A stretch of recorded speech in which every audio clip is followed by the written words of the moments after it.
E aí, ansioso? Então esse vídeo é para você. Meu nome é Vanédia Cândido, você está no canal Cristãos Cansados e na série Cartas da Alegria.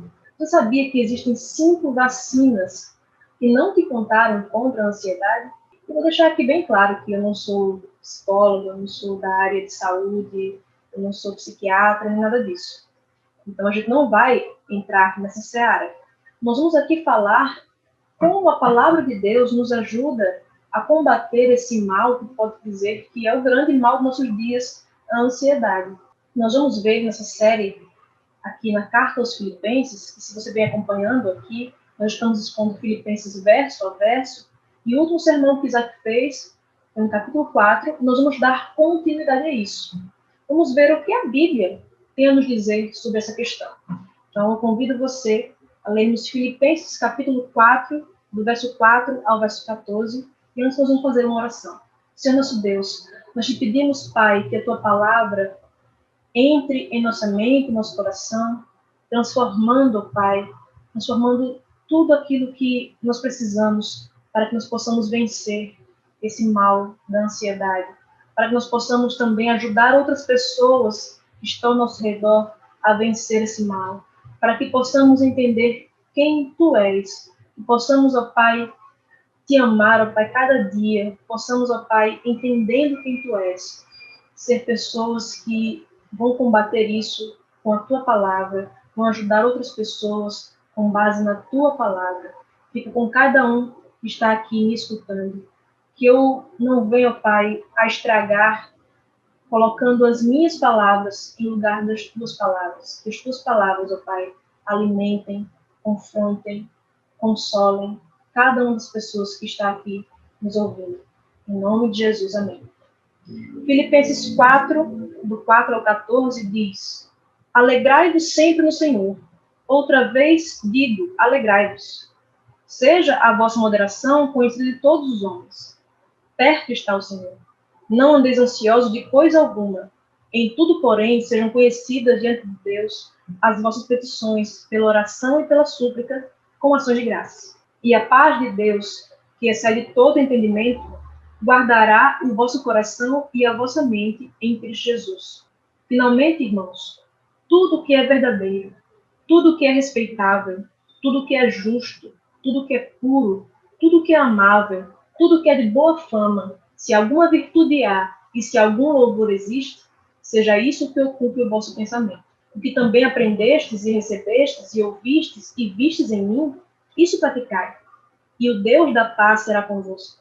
Alegrei-me sobremaneira no Senhor, porque agora, uma vez mais, renovastes a meu favor o vosso cuidado, o qual também já tinhas antes, mas vos faltava oportunidade. Digo isto não por causa da pobreza, porque aprendi a viver contente em toda e qualquer situação, tanto ser estar humilhado, como também ser honrado. De tudo e em todas as circunstâncias já tenho experiência, tanto de fartura como de fome, assim de abundância como de escassez. Tudo posso naquele que me fortalece. Todavia, fizestes bem, associando-vos na minha tribulação. Se nós nos voltarmos aqui para o verso 6, você vê que Paulo começa dizendo: não andeis ansiosos. Há aqui um mandamento para não andar ansioso. E se há aqui um mandamento, nós podemos concluir que transgredir esse mandamento é pecado. Logo, andar ansioso é pecado. E aí você pode ficar, poxa, mas eu já sou uma pessoa ansiosa. Você ainda vem e me diz que eu estou em pecado por conta disso, é agora que eu vou ficar ansiosa mesmo. Calma lá. Primeiro que eu estou falando isso para você, eu não estou falando de fora não, tá? Eu sei exatamente como é que pensa uma mente ansiosa, porque eu também sofro desse mal. Hoje está aqui para se ajudar junto. E quando a Bíblia fala que a gente não deve andar ansioso e que isso é um mandamento e que andar ansioso é pecado, a gente tem que ter em mente que a Bíblia não trata o pecado como nós tratamos, para apontar o dedo, sabe, para espezinhar a pessoa, para deixar a pessoa mais arrasada do que ela já está. Não. A Bíblia aponta os pecados para nos levar para a solução deles. Então você vê aqui que Paulo, além de falar que nós não devemos andar ansiosos, ele ainda diz, não andeis ansiosos de coisa alguma. Para piorar a situação, Paulo ainda diz que a gente não tem motivo nenhum para andar ansioso. Ah, não, mas se acontecer tal coisa na minha vida, então realmente eu vou ter motivo para estar ansiosa, para andar ansiosa. Não, não tem motivo. E é pecado. Só que ele não se demora na questão do ser pecado. Ele aponta para essa realidade, mas para nos levar a uma outra realidade, a solução para esse pecado. Então, Paulo, diferentemente do que muitas vezes nós mesmos fazemos hoje, que nós, muitas vezes, apontamos o pecado do outro, nos demoramos sobre o pecado do outro, ou sobre os nossos próprios pecados, Paulo gasta muito mais tempo na solução. Ele vai aqui descrever nos próximos versículos. Ele vai dizer, não andeis ansiosos de coisa alguma. Em tudo, porém, sejam conhecidas diante de Deus as vossas petições pela oração e pela súplica, com ações de graça. Então, nós vamos ter aqui a nossa primeira vacina contra a ansiedade, que é a boa oração. Falo boa oração porque existe também a má oração. Tiago fala que nós pedimos e não recebemos porque pedimos mal para satisfazer nossos próprios desejos. Essa oração aqui é uma oração que você vai levar diante de Deus, fazer conhecidas diante de Deus as nossas petições. Não que Deus não saiba, mas nós vamos levar isso diante dele. Abrir a Deus o coração como um amigo. E não para satisfazer nossos desejos egoístas. Mas nós vamos orar a Deus desta forma aqui, que é a forma que nós já vamos entrar no segundo remédio, na segunda vacina contra a ansiedade. Ele fala aqui, pela oração e pela súplica, com ações de graças. Então, o primeiro remédio é a boa oração. O segundo remédio é a boa gratidão. A oração nos lembra de sermos gratos. Você orar somente pedindo coisas para si e nunca agradecendo, não é uma oração genuína. Você abre o coração a Deus como um amigo. E sim alguém que está fazendo cobranças a Deus. A gratidão vai nos lembrar que nós não estamos em posição de cobrar nada a Deus, porque Deus não nos deve nada. E nada mais terrível, nada mais amargurado do que um coração que acha que Deus me deve algo. Quando a gente tem esse coração assim, a gente pensa, mas Deus me deve um filho, Deus me deve um marido, Deus me deve aquele emprego que eu queria, Deus me deve, mas Deus não nos deve absolutamente nada. Tudo que Deus nos dá é graça. Por isso nós devemos ser gratos. Por isso, a boa gratidão é um remédio tão maravilhoso. Quantas pessoas estão orando nesse exato momento para ter coisas que eu já tenho agora e que eu sequer agradeço, que eu sequer me lembro que Deus me deu essas coisas. E aí, meu coração fica eternamente amargurado porque eu acho que eu ainda deveria ter aquela coisa. Não, se eu tivesse tal coisa, aí sim eu seria feliz. Não, mas se eu tivesse, aí sim eu seria feliz. Mas às vezes você tem aquelas coisas pelas quais você orou e seu coração continua insatisfeito porque o seu coração não aprendeu a ser grato. Claro que eu não estou falando que a ansiedade sempre é porque você é ingrato, eu não estou falando isso. Existem causas biológicas, fisiológicas para a ansiedade, hormonais e tudo mais. A ansiedade é uma doença. Existe CID para isso. Está catalogada entre as doenças para a medicina. Então, não é uma coisa assim que você simplesmente, é falta de Deus, falta de gratidão. Não, não é isso que a gente está falando. Mas que a gratidão vai nos ajudar, sim, muito. Se a gente tiver gratidão, não esquecendo de também tratar isso de uma forma até mesmo, talvez, medicamentosa, se for o seu caso, né? Uma coisa não anula a outra, porque a ansiedade é uma doença, mas também, como nós vimos aqui, é pecado. E onde termina a doença e onde começa o pecado é uma linha que a gente eu não tenho condições de discernir isso na sua vida, às vezes nem mesmo na minha.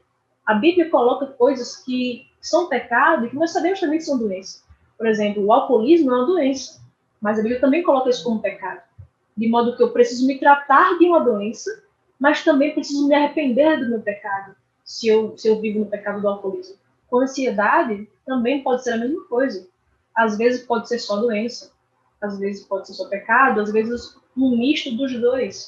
Nós precisamos tratar isso das formas que Deus nos dá, com a sabedoria dos médicos, dos farmacêuticos, que, de fato, melhoram a nossa vida. Porque, de fato, a ansiedade é uma bênção de Deus, em certo sentido. É uma forma de nós sobrevivermos nesse mundo de pecado. Porque se a gente não tivesse nem um pouco de ansiedade, a gente estaria morto. Já pensou você estar na savana africana, você escuta um barulho no mato, e aí você pensa, isso é besteira, eu não vou nem olhar, porque eu sou uma pessoa muito relax. Sou uma pessoa muito zen, muito tranquila, então isso é besteira, não vou nem ver. Vem um leão e come você. Então, é necessário que a gente tenha uma certa ansiedade para preservar a nossa vida. E a ansiedade se distingue do medo, nesse sentido, porque essa habilidade de formarmos cenários mentais alternativos, futuros, nos ajuda a nos proteger. O medo é uma ameaça presente, mas a ansiedade é acerca de uma ameaça futura. Então, se eu tenho um leão na minha frente, eu tenho medo porque tem uma ameaça aqui na minha frente, presente. Mas se eu escuto um barulho no mato, eu tenho ansiedade, eu preciso saber o que é aquele barulho para poder me defender. Então, meu corpo já começa a se preparar para a reação, né, de luta ou fuga. Então, a gente vai ter aquelas reações típicas da ansiedade, taquicardia, né, o coração bombeando sangue para os membros para que eu possa ou lutar ou fugir daquela ameaça. Isso é muito importante para a gente sobreviver. Mas a questão é que ninguém consegue viver nesse estado constante de alerta. É impossível. A mente não aguenta, o corpo não aguenta. Então, algo que é uma bênção de Deus para nós sobreviver nesse mundo de pecado, se tornou também uma grande maldição. E aí, a gente precisa tratar dessas coisas, mas também a gente precisa dizer que há formas de a Bíblia nos ajudar nisso. E uma dessas formas é termos gratidão por aquilo que temos.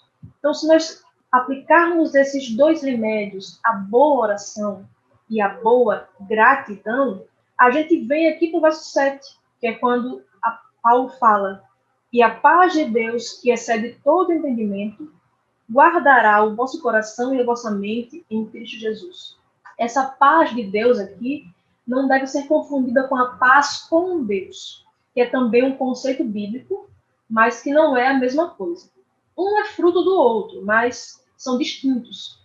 A paz com Deus é aquela paz que Paulo, o mesmo autor aqui da Carta aos Filipenses, fala na Carta aos Romanos, capítulo 5, verso 1. Justificados, pois, mediante a fé, temos paz com Deus. Uma verdade que a Bíblia nos traz é que nós, depois do pecado, entramos em inimizade contra Deus. Nós éramos inimigos de Deus. Só que, no mesmo capítulo de Romanos 5, Paulo fala que veio um segundo Adão, e ele nos fez agora ser amigos de Deus, porque ele deu sua vida por nós quando ainda éramos inimigos de Deus. E quando ele toma nossos pecados sobre ele na cruz, Deus pune o seu filho na cruz para não nos punir.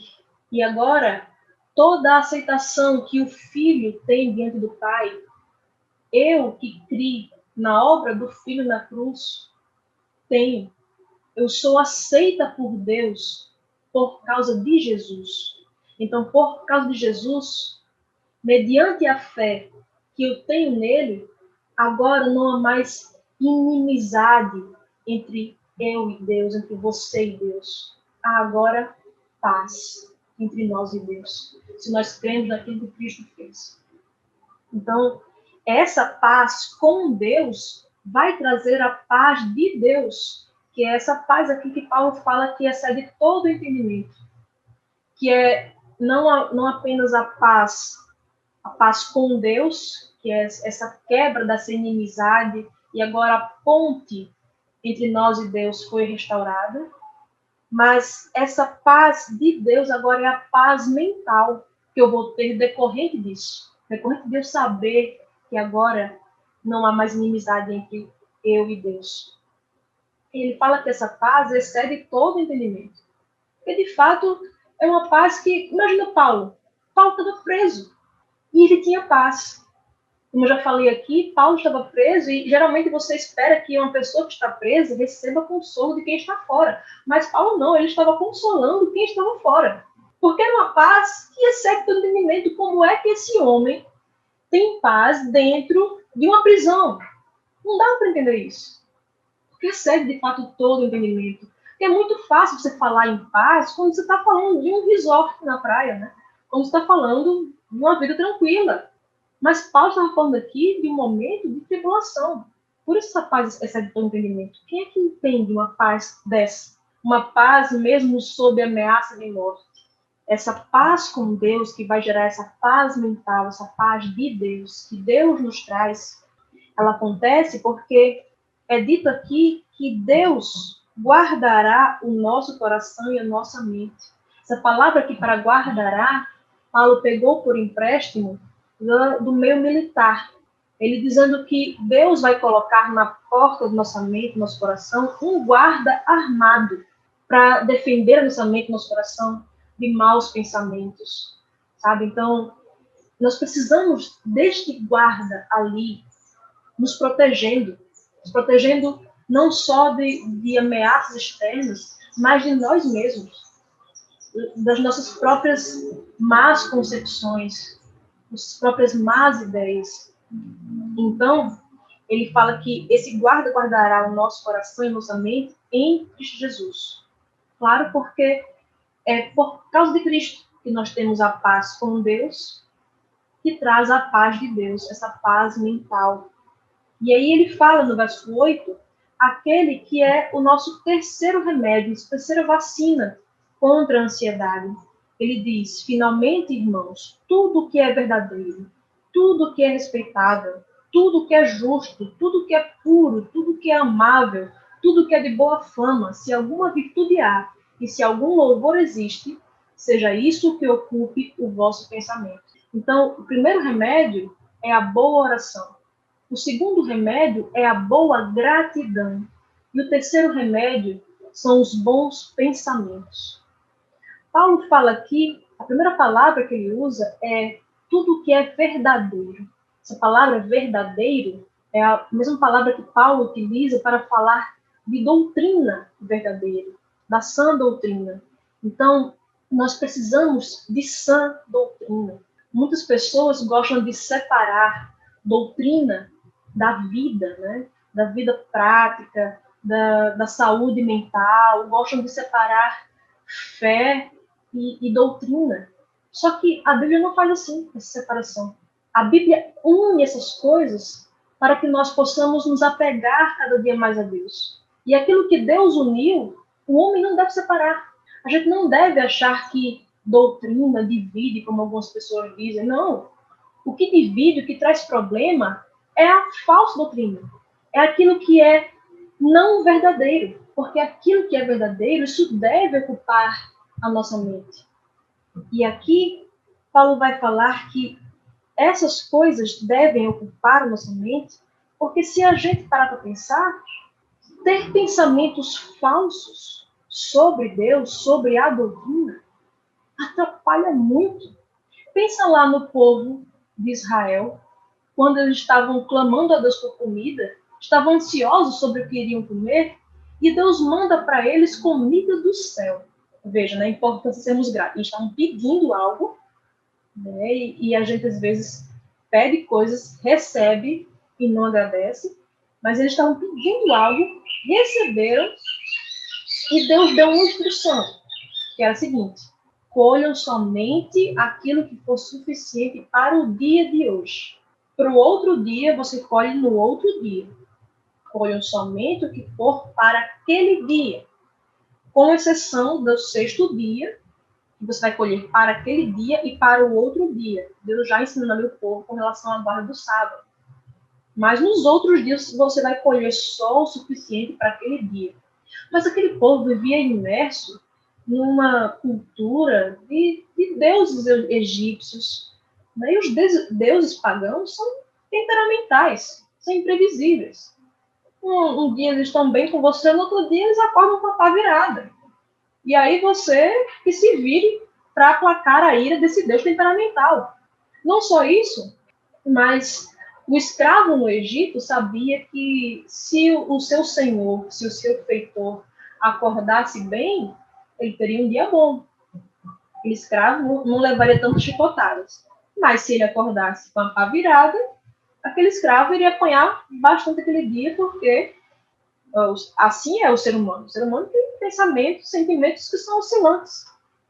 E aí, imagina aquele povo transferindo esses pensamentos, que são humanos, que são de deuses pagãos, para o Deus verdadeiro. Opa, Deus disse que ia mandar maná amanhã, mas aí, e se Deus não mandar, hein? Se Deus disse hoje que ia mandar porque ele estava de bom humor, e se amanhã não tiver de bom humor? Ele não manda, e aí?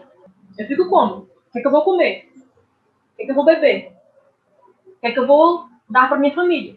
Então é melhor me garantir, né? Vou já aqui separar o meu para hoje, para amanhã, e aí pronto. As pessoas fizeram isso, o maná que ficou para o outro dia apodreceu, ficou mal cheiroso, cheio de bichos, exceto quando eles guardavam da sexta-feira para o sábado, e aí não acontecia isso. Mas veja, por que o povo pensou assim em desobedecer a Deus e pegar para o outro dia? Eles tinham doutrinas erradas sobre Deus. Eles não tinham na mente deles aquilo que era verdadeiro sobre Deus. Que Deus é onipotente. Então, Deus pode, se ele tem poder para continuar mandando maná amanhã e depois. E não só isso. Deus é onipotente e ele é onisciente. Deus sabe todas as coisas. Sabe? Deus não vai ter uma falha no planejamento ali. Opa, hoje faltou maná, porque faltou planejar alguma coisa aqui. Não, Deus ia mandar o maná. Se ele prometeu, ele ia mandar. Não só isso, porque Deus é onibenevolente. Deus é muito bom, muito misericordioso. Então, Deus, ele tem vontade de nos abençoar. Se a gente esquece disso, a gente vai viver ansioso quanto ao dia de amanhã. Por isso Jesus fala no Sermão do Monte, não andeis ansiosos quanto ao dia de amanhã, quanto ao que é vez de comer, beber, vestir, porque o Senhor sabe de todas as vossas necessidades. E ele diz, basta a cada dia o seu mal. Jesus, quando falou isso em Mateus 6, ele estava falando que muitas vezes a gente pensa que eu vou ficar ansiosa, como se isso fosse resolver alguma coisa. Ele fala, olha, os pássaros, eles não semeiam, não colhem, não ajuntam em celeiros, mas o Pai Celeste cuida de todos eles. Por que você vai andar ansioso? E aí, como Spurgeon disse, a ansiedade de hoje não resolve o problema de amanhã. Ela só tira a paz de hoje. Então, a gente deve colocar a nossa mente nesses bons pensamentos, que vêm por meio da boa oração, da boa gratidão, sabe? O mesmo pregador Spurgeon disse que nós deveríamos batizar nossos pedidos, nossos anseios, nossas ansiedades nas águas, sabe? Afogá-las em nome do Pai, do Filho e do Espírito Santo. E aí, quando elas ressurgissem, elas surgiriam como orações. A gente viver em constante oração, em constante conversa com Deus, isso deve ocupar a nossa mente. Para que a gente pare de pensar besteira, sabe? Muitas pessoas colocam assim, olha, um tratamento contra a ansiedade é você pensar menos. Você pensa demais. E de fato, uma das características da ansiedade é você pensar muito.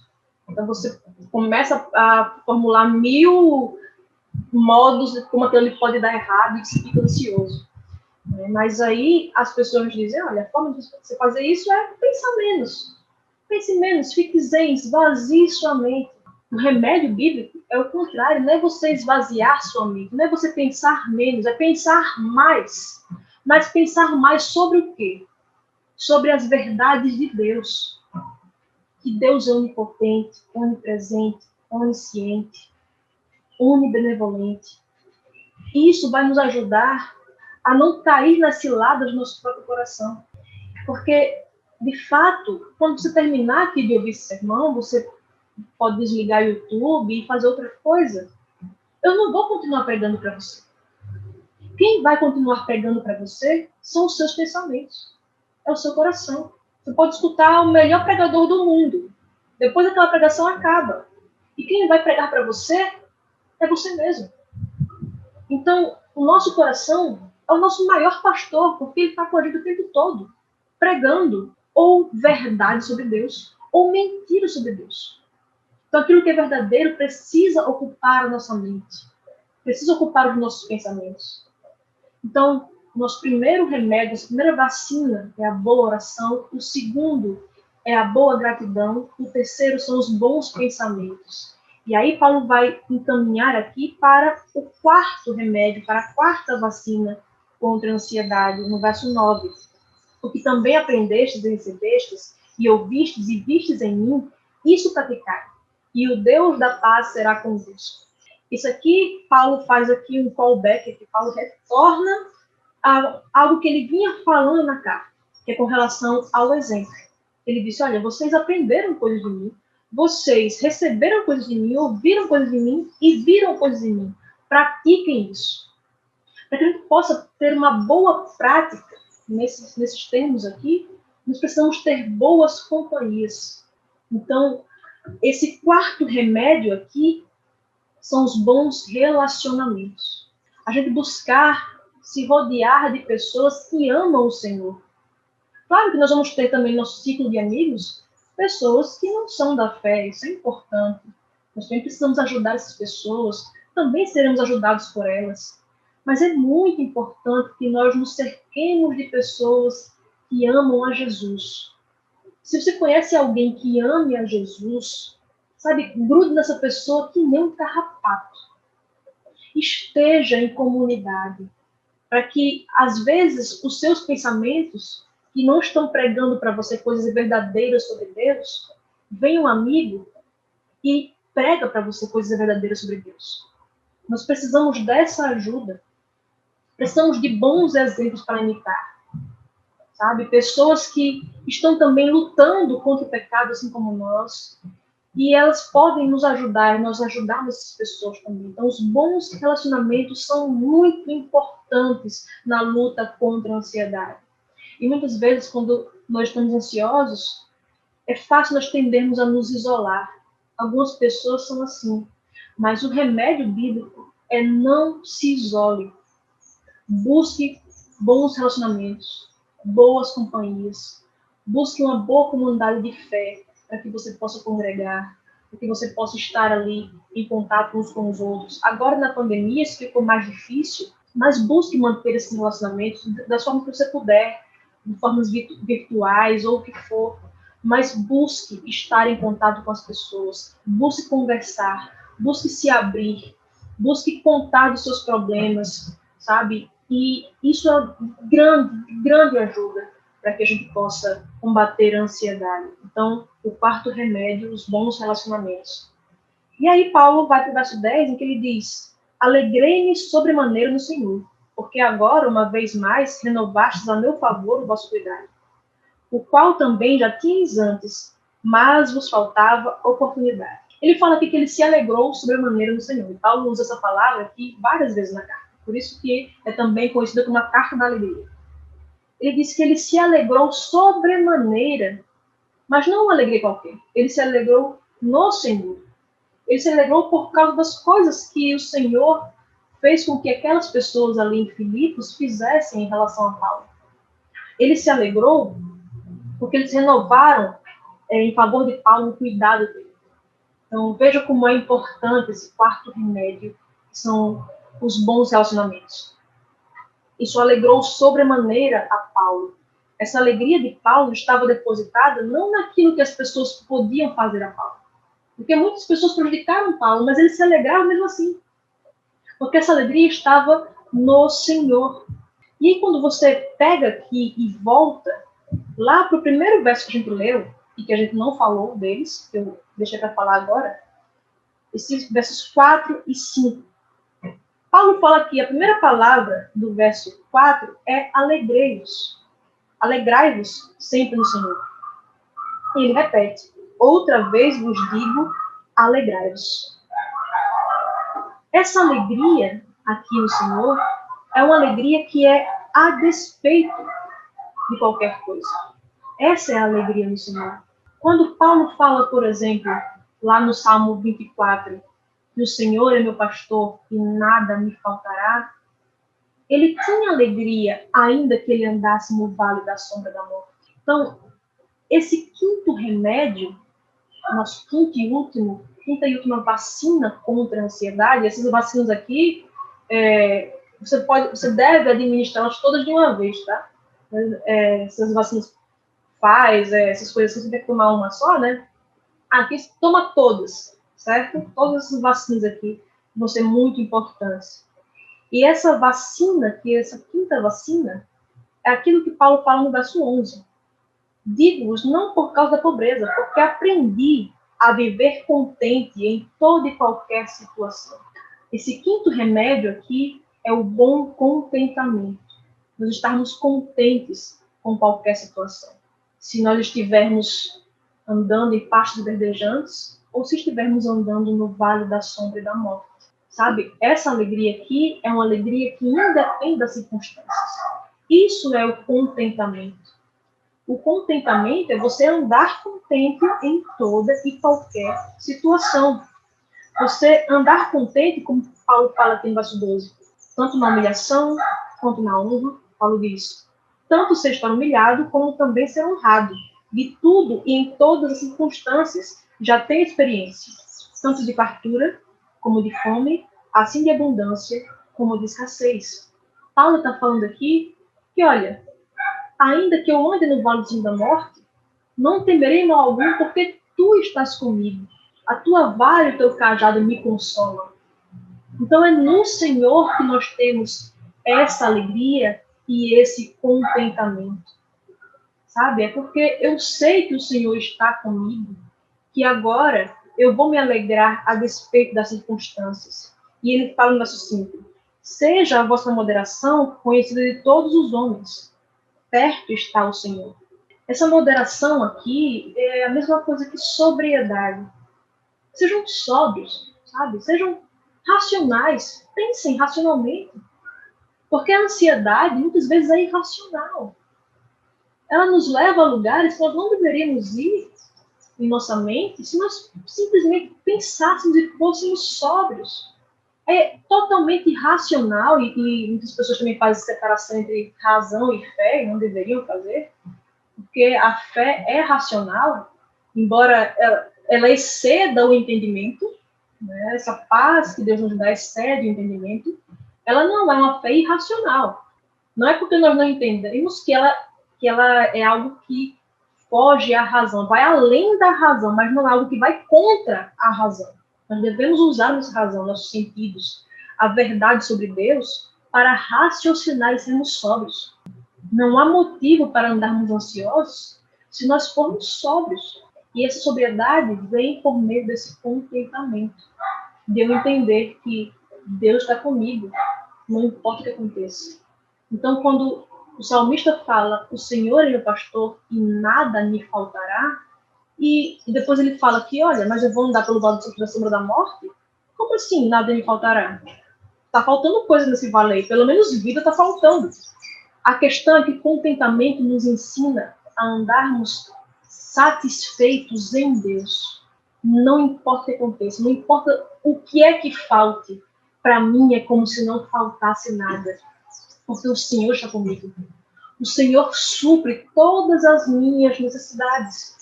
O Senhor é que vai me dar esse contentamento, porque, como diz aqui no final do verso 5, perto está o Senhor. Porque o Senhor está comigo.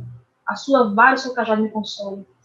Deus não está longe, Deus está perto de nós. Quando a gente entende isso, a gente vive nesse estado aqui que Paulo disse, que ele tanto passou por tribulação, por nudez, por honra, sabe, por bonança, mas ele estava contente no Senhor. E aí chega naquele verso que você deve ter aí um pano de prato na sua casa, você deve ter esse verso, né? Sempre ali naquelas para-choque de caminhão e tudo isso, que é o verso 13 aqui do capítulo 4, que diz, tudo posso naquele que me fortalece. E muitas vezes a gente utiliza esse verso de uma maneira que Paulo não utilizou. A gente utiliza esse verso para dizer assim, olha, você está passando por uma doença, você vai ficar curado, porque você tudo pode naquele que lhe fortalece. Então, você pode ficar curado. Você está passando por desemprego, então você pode conseguir aquele emprego dos seus sonhos. Por quê? Está escrito, tudo posso naquele que me fortalece. Só que Paulo não falou isso nesse sentido. Veja, Paulo estava onde? Estava preso. E em nenhum momento ele usou esse verso para dizer assim, eu posso ser liberto da cadeia, porque tudo posso naquele que me fortalece. Não. Era exatamente nesse sentido aqui que Paulo, verso 14. Todavia fizeste bem, associando-vos na minha tribulação. Paulo estava passando por tribulação, então ele estava falando, eu posso suportar essa tribulação, essa angústia, porque eu aprendi a viver contente. Sabe, o contentamento é algo aprendido também. Tem pessoas que pensam assim, que a fé cristã é uma coisa muito mais de personalidade. Ah, porque aquela pessoa ali é uma pessoa muito calma, então ela é uma pessoa, uma cristã exemplar, porque ela é calma, porque, sabe, é fruto da personalidade dela, e a pessoa acha que isso é cristianismo. Não necessariamente. A fé cristã é algo que é aprendido todos os dias. Paulo disse, ele mesmo falou que ele precisou aprender a viver contente em toda e qualquer situação. Sabe, essa pandemia me ensinou a aprender a viver contente em toda e qualquer situação. Os problemas da vida nos ensinam a viver contente em toda e qualquer situação. Por isso, tudo nós podemos suportar em Deus que nos fortalece. Sabe, se você está precisando de força, você está precisando de suportar aquilo. Não é que você vai sair daquilo necessariamente. Deus pode lhe livrar daquilo? Pode. Mas a promessa não é essa. A promessa é que ainda que você esteja passando por tribulação, ainda que você passe pelo vale do sombra da morte, Deus vai estar perto. Deus vai te dar condições de suportar aquilo. Certa vez, meu esposo estava na igreja, a gente estava numa igreja e meu esposo pediu oração pelo pai dele, que estava internado. E aí a pessoa que estava ali dirigindo os momentos de oração falou assim, olha, pode ficar certo que seu pai vai ficar curado, porque está escrito, tudo posso naquele que me fortalece. Então tenha certeza, tenha fé que seu pai vai ficar curado. No outro dia, pela manhã, o pai do meu esposo morreu. Agora, imagine se ele fosse, de fato, dar crédito àquilo ali. E a gente não está aqui julgando a boa intenção da pessoa que falou isso. A pessoa teve a melhor das intenções de consolar. Só que a gente consolar com as nossas palavras muitas vezes atrapalha, sabe? As palavras de Deus são muito mais, são um consolo muito melhor do que qualquer bela palavra que eu possa dizer. Deus não nos consola dizendo, você vai se livrar desse sofrimento. Ele nos consola dizendo, eu estarei com você em meu sofrimento. E aí, se meu marido, a gente já sabia, né, da interpretação correta desse verso e tudo mais, durante muito tempo a gente não sabia, a gente usou errado esse verso também, mas a gente já sabia naquela época que isso não abalou em nada ele.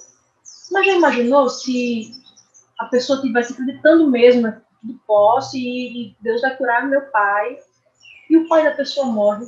Sabe, muitas pessoas perdem a fé assim porque prometeram em nome de Deus coisas que nunca Deus disse, coisas que Deus nunca disse para elas.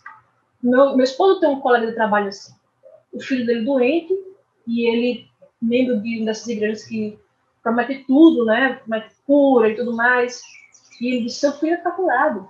As pessoas falaram isso para ele e ele esperou que o filho dele fosse curado. E o filho dele morreu.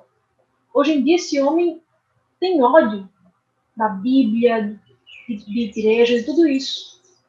Porque prometeram em nome de Deus coisas que Deus nunca disse. A gente tem que ter muito cuidado com isso. Para não nos render o título de falsos profetas que prometem e falam em nome de Deus coisas que Deus nunca falou. Mesmo com as melhores intenções.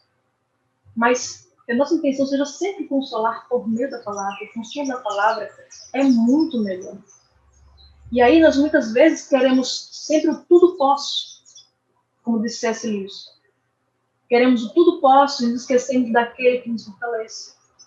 Nós queremos o poder que Deus pode nos dar, mas não aquele que nos fortalece, aquele que dá o poder. E aí nós vivemos uma fé cristã totalmente deturpada. Não abrigamos nossa mente pensamentos verdadeiros sobre Deus e acabamos num mar de ansiedade que poderia talvez ser evitado se nós observássemos esses remédios aqui. A gente não quer aqui trazer uma panaceia, trazer um remédio milagroso e você vai ficar sem ansiedade para sempre. Talvez você tenha que lutar contra a ansiedade pelo resto da sua vida. Mas a promessa de Deus é que você pode suportar tudo isso, porque Deus lhe fortalece.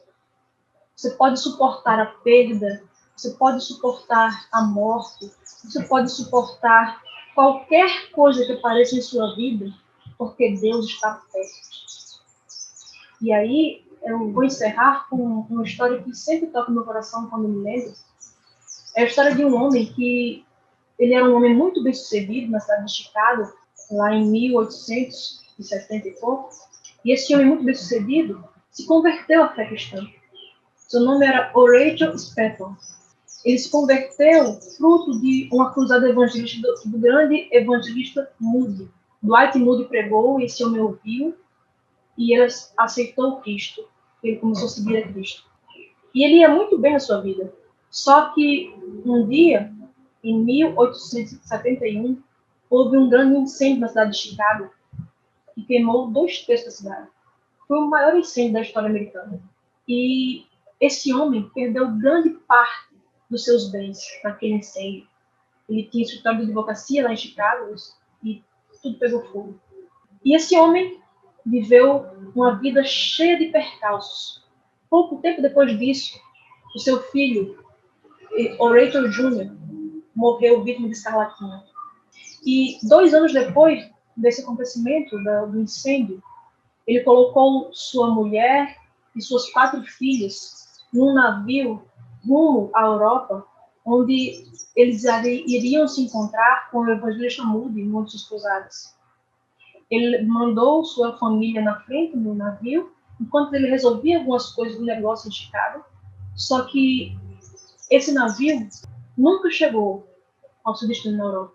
No meio do caminho, o navio em que a esposa de Horatio e suas 4 filhas, Anne, Bessie, Meg e Taneta, esse navio se chocou contra um navio de ferro e ele afundou no oceano. Chegou um outro navio, resgatou alguns sobreviventes e foi para Nova Inglaterra. Lá, a esposa de Horatio mandou para ele um telegrama. E quem conhece telegrama, né?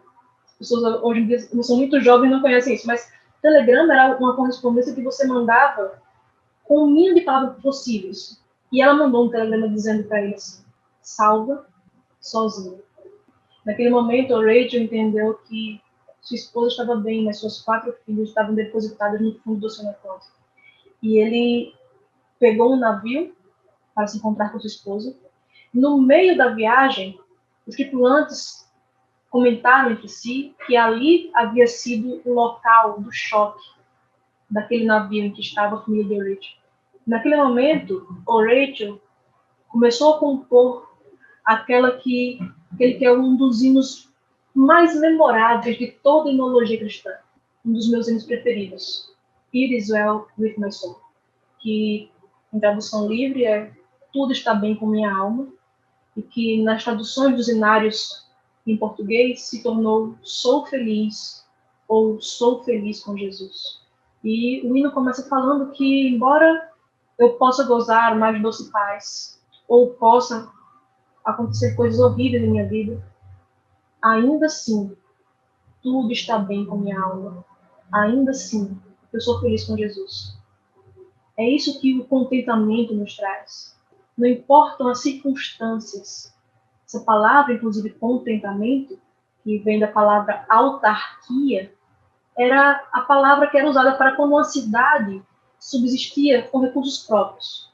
Então, o contentamento significa que nós vamos subsistir mesmo que as coisas ao redor não estejam bem. Uma cidade que era uma autarquia sobrevivia mesmo que outras cidades não lhe mandassem recursos. Mesmo que nós não tenhamos recursos externos, no meio exterior, tudo vai estar bem no nosso interior. Nós vamos ter paz de alma, nós vamos ter a paz de Deus, porque o Senhor está perto de nós, porque o Senhor nos dá a abertura de conversarmos com Ele como um amigo por meio da oração. O Senhor nos dá bênçãos para que nós sejamos gratos. O Senhor enche nossa mente de bons pensamentos, de verdade acerca dele. O Senhor enche nossa vida de bons amigos, de bons relacionamentos, para que nós possamos nos apegar ainda mais a Ele, por meio de pessoas que também o amam. O Senhor enche nossa vida de contentamento. Então, que esses 5 remédios, que essas 5 vacinas que não te contaram contra a ansiedade, a boa oração, a boa gratidão, os bons pensamentos, os bons relacionamentos e o bom contentamento, possam estar presentes na nossa vida hoje, sabe? Ainda que tudo pareça estar dando errado na nossa vida, não há motivos para andarmos ansiosos, porque Deus está conosco, Deus está presente, Deus está perto. Que isso acalente nosso coração, que nos momentos de ansiedade você possa se lembrar de quem Deus é, da bondade de Deus, da sabedoria de Deus, da grandeza de Deus, do poder de Deus. Que você possa se apegar a esse Deus, que você possa usar isso na sua luta contra a ansiedade, que você possa se apegar a pessoas ao seu redor, não se isolar, que você possa andar constantemente com Deus, até o dia em que Deus de fato estará perto, em que Deus de fato virá para nos buscar, nos livrar de toda ansiedade, de toda dor, e nos dar contentamento constante, pleno, porque não só dentro de nós vai estar em paz, como fora, na perfeição celeste, na perfeição da nova terra, Deus será aquilo que nós precisamos que Ele seja hoje. Deus suprirá todas as nossas necessidades. Que Deus nos abençoe.